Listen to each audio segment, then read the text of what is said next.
हाँ, बातें बंद करो बेटा। हेलो फ्रेंड्स, हम देख रहे हैं क्लास 9 में science and technology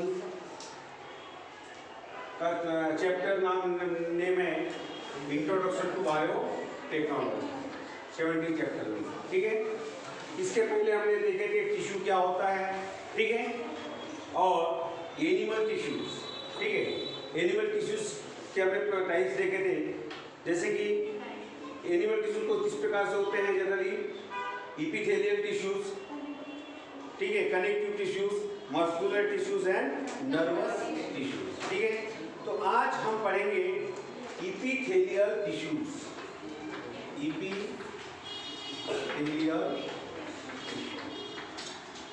in human beings, मनुष्य में ये जो इपिथेलियल टिश्यू जो होते हैं वो क्या होता है। ठीक है, epithelial tissue is the protective covering of animal body। Animals की जो बॉडी होती है ना, तो ऊपर की जो ये लेयर है कवरिंग, ये कैसे बनी होती है, इसकी जो त्वचा है, ठीक, ये कैसे बनी हुई है, इपिथेलियल टिश्यूज। ठीक है, अब उसके बाद में cells in this tissue are closely packed.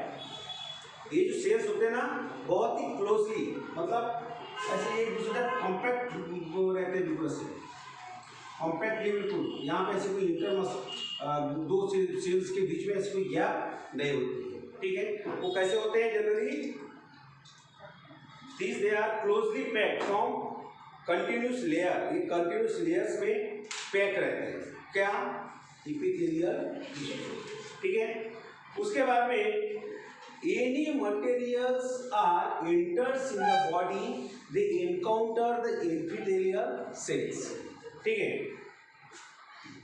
encounters मतलब सबसे पहले वो इस, अगर यहाँ से कोई पदार्थ अगर बाहर अंदर जाना चाहेगा त्वचा से अंदर, ठीक है, या जहाँ भी इपिथेलियल सेल्स है तो उसको पहले इपिथेलियल सेल्स को इनकाउंटर करना पड़ेगा, तभी वो कैसा अंदर बॉडी के अंदर वो मटेरियल्स जा सकते हैं। समझ में आ गई बात, ध्यान समझ में आ गई बात, क्या देखे हमने। फिर उसके बाद में epithelial cells separated from the cells of other underlying tissues. ये जो इपिथेलियल जो टिश्यू है, ये टिश्यू दूसरे टिश्यू से कुछ अंडरलाइंग मेम्ब्रेन से कैसे रहते हो, सेपरेट रहते हैं, अंदर मतलब अलग होते हैं। ठीक है, दो प्रकार के ना, ये मान के चलो, एक ऊपर में इपिथेलियल आ गया तो दूसरा अगर कोई मस्कुलर आ गया, दूसरे टिश्यू, उनके बीच में क्या होती है, एक लेयर होती है, और उससे वो दोनों से कैसे रहते हो, अलग सेपरेट हो जाते हैं।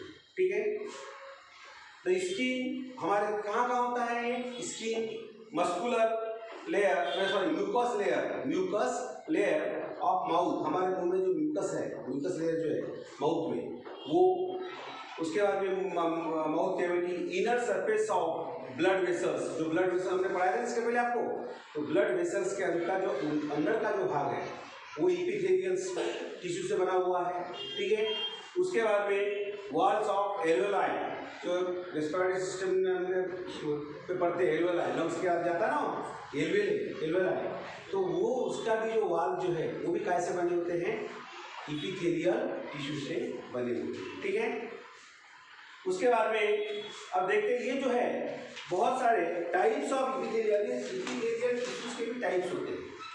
ठीक है, अब तुम्हारे बुक्स के अंदर में उसके टाइप्स लिखे हुए हैं, तो वो कहाँ पाए जाते हैं, उसके फंक्शंस क्या है, लोकेशन क्या है, और उसका स्ट्रक्चर कैसा है। ठीक है, सबसे पहला है स्क्वेमोस इपिथेलियम। पहला टाइप कौन सा है, स्क्वेमोस इपिथेलियम। हमारे बुक्स में सभी की डायग्राम भी दिया है। ठीक है, स्क्वेमोस इपिथेलियम। स्क्वेमोस इपिथेलियम जो होता है, inner surface of mouth, oesophagus and blood vessels और एंड एल्वेलाई। ठीक है, ब्लड वेसल्स एंड एल्वेलाई में के जो इनर की जो वाल है वहाँ होते हैं। ठीक है, कौन सा, स्क्वेमोस इपिथेलियम। तो ये कैसे होते हैं, स्मॉल होते हैं, फ्लैट होते हैं, उस flat cells form the semi permeable membrane. यानी सेमी परमिएबल मतलब कुछ ही पदार्थों को एंटी या एंट्री या बाहर आने जाने की परमिशन मिलती है उनकी तरफ से, इसलिए उस सभी को नहीं मिलती। ठीक है, जैसे आप देखो हमारे त्वचा में है, त्वचा के अंदर से दूसरा पदार्थ निकलता है क्या, सिर्फ पसीना ही निकलता है, स्वेट नहीं निकलेगा, उसी को परमिशन मिलेगी, तो दैट इज सेमी परमिएबल। समझ में आ गई बात? Selective transport of substances, selective जो सब्सटेंसेस है उन सिलेक्टिव सब्सटेंस को ही ट्रांसपोर्ट करने का काम इसके नोस इपिथेलियम करता है। समझ में आ गई बात? अब दूसरा है stratified epithelium, stratified epithelium, stratified epithelium. ये स्ट्रेटिफाइड इपिथेलियम जो है ये आउटर लेयर और लेयर ऑफ स्किन, जो अपनी जो बाहर की जो लेयर है स्किन की, ठीक है, बाहर की लेयर जो है स्किन की वो कैसे बना है, स्ट्रेटिफाइड इपिथेलियम। ठीक है, and prevention of weaning of organs and protection of organs, है ना, जो अपने शरीर के जो ऑर्गन्स है, ऑर्गन्स अपने अंदर है ना, ठीक है, शरीर के अंदर ऑर्गन्स है, ऑर्गन्स है ही नहीं, तो उन ऑर्गन्स को प्रोटेक्शन करने का काम, जैसे सबसे पहले बाहर आ रहा है, कहीं भी अगर प्रहार होगा तो स्पेस होगा इपिथेलियम, स्ट्रेटिफाइड इपिथेलियम, तो उसको प्रोटेक्ट करने का काम करता है अंदर के ऑर्गन्स को। ठीक है, ये उसका काम हुआ। अब इस थर्ड है ग्लैंडुलर इपिथेलियम, थर्ड कौन सा है, ग्लैंडुलर इपिथेलियम।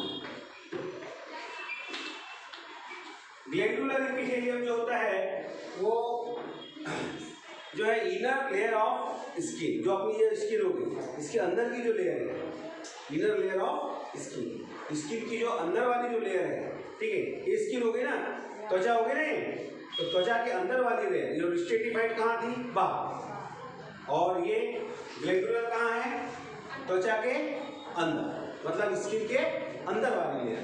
ठीक है, उसके बाद में cells continuous vesicles packed with secretory material, वहाँ पे जो सेल्स होते हैं इस टिश्यूज के, ठीक है, उसमें वेसिकल्स होते हैं, वेसिकल्स क्या काम करते हैं, कुछ मटेरियल सिक्रेटरी मटेरियल को स्टोर करके रखते हैं, और secretion of sweet oil sebum and mucus, इनका काम कौन सा है, सिक्रेशन करने का, किसको, स्वीट को, पसीने को, ऑयल को, और सीबम और म्यूकस, इन पदार्थों को तो क्या काम करते हैं, सीक्रेट करने का काम करते हैं, कौन, ग्लैंडुलर इपिथेलियम। पूरा आज का टॉपिक है, पूरा थ्योरेटिकल है, पढ़ना पड़ेगा, समझना पड़ेगा, ठीक है, एक पॉइंट इसको पढ़ना पड़ेगा। थर्ड है, फोर्थ है ciliated epithelium, ciliated epithelium, ciliated epithelium.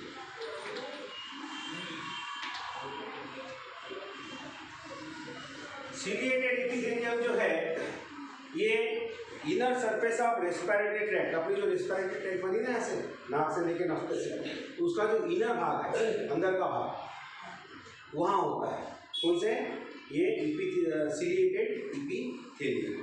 ठीक है, upper free surface of cells bears minor hair like processes, यानी ऊपर का जो भाग है उसके ऊपर, सेल्स के ऊपर हेयर लाइक कुछ स्ट्रक्चर्स नजर आते हैं, ठीक है, और उसके बाद में push the mucus and air forwarded to the keep और द एयर पैसेज फ्री, अपनी जो एयर जाती है ना रेस्पिरेटरी ट्रैक्ट से, उस एयर को पुश करने का काम ये वाले सिलिएटेड इपिथेलियम करते हैं।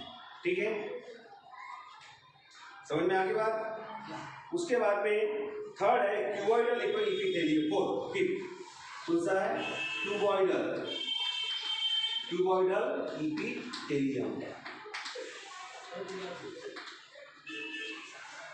ये क्यूबॉइडल इपिथेलियम जो है ये ट्यूबुल्स ऑफ किडनी, हमने किडनी में देखे थे ना, नेफ्रॉन्स वगैरह, है ना, बहुत सारे नेफ्रॉन्स होते हैं, ठीक है, उसके अंदर में ट्यूबुल्स होते हैं, है ना, तो वो जो ट्यूबुल्स के जो टिश्यू बने हुए हैं वो कैसे बने हुए हैं? क्यूबॉइडल इपिथेलियम से।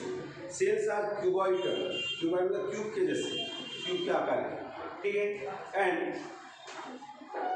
reabsorption of useful materials from the urine and secretion of saliva। ठीक है, इनका काम कौन सा है? जो यूरिन में यूजफुल मटेरियल्स उसको एब्जॉर्ब करते हैं, ठीक है। अपनी जो यूरिन जो है, तो यूरिन से उनकी जो यूजफुल मटेरियल्स है उनको एब्जॉर्ब करने का काम कौन करता है? ये क्यूबॉइडल इपिथेलियम। उसी प्रकार से सिक्रीशन ऑफ सलाइवा, अपने मुंह में जो लार आती है, लार मतलब सलाइवा का, ठीक है। तो उस सलाइवा का सिक्रीशन भी ये क्यूबॉइडल इपिथेलियम करता है। समझ में आ गई बात? सबको समझ में आ गया? पांचों में देखिए, squamous epithelium, stratified epithelium, glandular epithelium, ciliated epithelium and cuboidal epithelium, ठीक है। यहाँ किसी कोई प्रॉब्लम है क्या बेटा आपको? कोई ऐसा टॉपिक आपको घर में जाके इसको पढ़ना पड़ेगा, तब समझ में आएगी, है ना?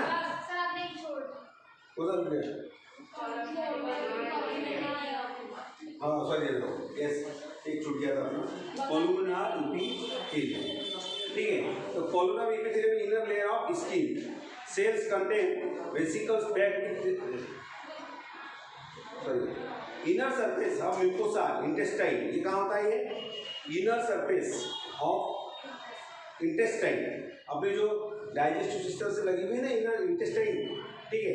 तो इंटेस्टाइन की जो अंदर वाली जो लेयर है, वो लेयर कैसे बनी है? कोलुमनार इपिथेलियम से, ठीक है। तो कोलुमनार लाइक टाल सेल, देखिए आप डायग्राम में देख रहे हैं कैसे होते हैं, जैसे टाल सेल होते हैं, इस प्रकार दिखाई दे रहा आपको? हाँ, इस प्रकार से दिखाई दे रहा हो, ठीक है। तो इस प्रकार से ये सेल्स कैसे टाल है, ठीक है। Tall upper free surface begin fold and made this cells places of absorption. इसका काम क्या है? Secretion of digestive juice and absorption of nutrients. इसका काम कौन सा है? हम जो खाना जो खाते हैं, तो हमारे शरीर के अंदर में बहुत सारे 10वीं क्लास में पढ़ाएंगे आपको डाइजेस्टिव सिस्टम वगैरह, तो उसमें बहुत सारे डाइजेस्टिव जूस की आवश्यकता पड़ती है। हमारा जो भोजन करते हैं, हम जो अनाज खाते हैं, तो उसको पचाने के लिए, उसका डाइजेशन करने के लिए कुछ जूसेस का आवश्यकता पड़ती है, ठीक है। तो वो जूसेस का सिक्रेशन करने का काम कौन करता है? ये कोलुमनार इपिथेलियम। समझ में आ गई बात? अब हो गए पूरे columnar epithelium sales.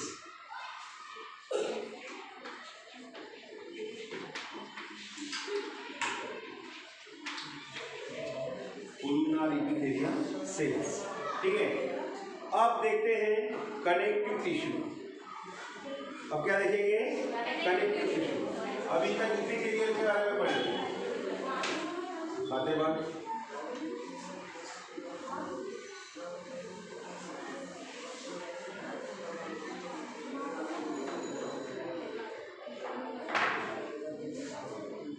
Connective tissue,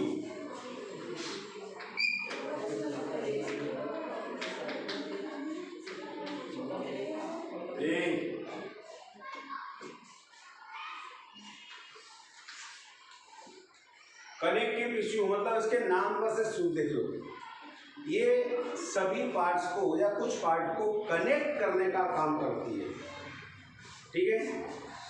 सभी पार्ट्स को या कुछ पार्ट को एक दूसरे से कनेक्ट करने का काम करते हैं, तो ऐसे टिश्यू को कहते हैं कनेक्टिव टिश्यू, ठीक है।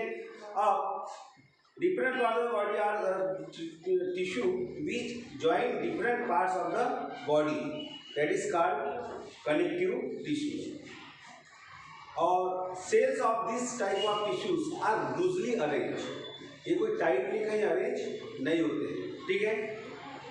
टाइटली अरेंज नहीं होते, कनेक्ट होते हैं।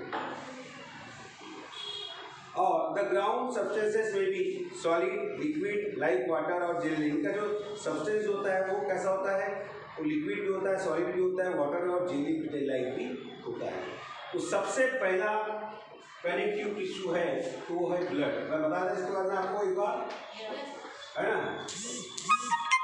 ब्लड भी एक टिश्यू है और क्लोज सर्कुलेटरी सिस्टम, ये कहाँ पाया जाता है, लोकेशन कहाँ है, क्लोज सर्कुलेटरी सिस्टम, जो सर्कुलेटरी सिस्टम है, ब्लड सर्कुलेटरी सिस्टम, ठीक है। तो वेन्स आर्टरीज से बहता ना खून हमारा, तो ये वही होता है, ठीक है। वेन वेसल्स में जो ब्लड ये होता है। और स्ट्रक्चर कैसा होता है, erythrocyte, leucocyte and platelets in the liquid plasma. इसमें क्या होता है, इरिथ्रोसाइट्स होते हैं, leucocyte and platelets in liquid plasma. एक प्लाज्मा है उसमें ये सब चीज़ें होती है। अब इसका मेन काम कैसा है, ट्रांसपोर्टेशन का काम है। The blood is transport the oxygens and hormones as per their requirement. जहाँ जहाँ उसकी आवश्यकता होती है हार्मोन्स की, उस जगह पर ये पहुँचाने का काम, ट्रांसपोर्ट करने का काम कौन करता है, ब्लड करता है। समझ में आ गई बात। अब दूसरा है, पहला हो गया ब्लड, दूसरा हो गया लिम्फ, ठीक है। दूसरा कौन सा हो गया, lymph. Are around the cells in the body, यानी सेल बॉडी के सभी भागों में आर अराउंड, ये क्या होता है, लिम्फ होता है, ठीक है। Fluid push out blood capillaries contain leucocytes and liquid ground substance. इसमें ल्यूकोसाइड होता है और लिक्विड ग्राउंड सब्सटेंस होता है। इसका काम कौन सा है, protection of body from the infection.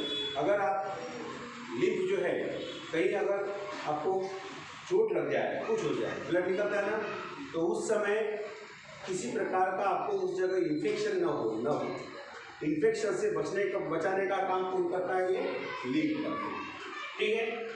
उसके बाद में areolar tissues between the skin and muscles around the blood vessels.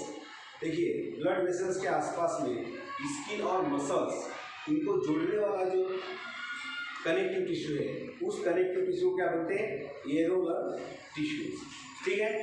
Supports the internal organs, ये क्या काम करते हैं, जो अपने शरीर के अंदर के जो इंटरनल ऑर्गन्स है, इनको सपोर्ट करने का काम करते हैं, ठीक है। उसके बाद में है कार्टिलेज। कार्टिलेज है नोज, ईयर, लैरिंक्स, ट्रैकिया। देखिए, कार्टिलेज जो है ये टिश्यू ईयर में पिना नहीं है, ईयर में यहाँ पे कोई हड्डी वड्डी नहीं है, ये क्या है, ये एक्चुअली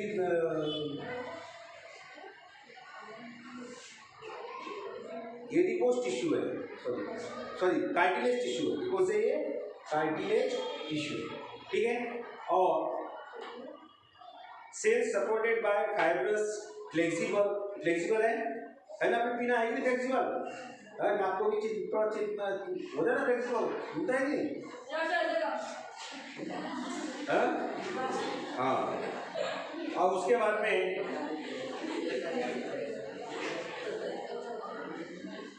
कार्टिलेज के बारे में पढ़ रहे हैं, पौधा पढ़ रहे हैं, उसके बाद में छूट गए वो बाद में पढ़ लेते हैं उसको।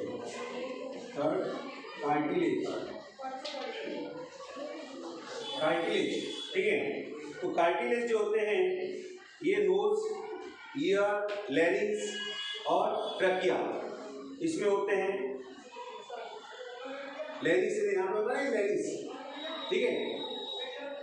इसका cells supported by fibrous flexible jelly like ground substances, lubricants for the surface of bones give support and shape of the organ. देखिए, लुब्रिकेंट का काम करते हैं, तुम्हारे जो घुटने हैं, ये घुटने ना, घुटना घूमता है कि नहीं, ये लुब्रिकेंट्स का काम हुआ।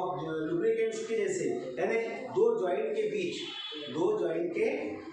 घुटने में दो जॉइंट है ना, तो वो वहाँ पर ये कार्टिलेज होते हैं, ठीक है। उसके बाद में adipose tissue below the skin and around the इंटरवा हो जाता है, लिखिए नहीं थे ना।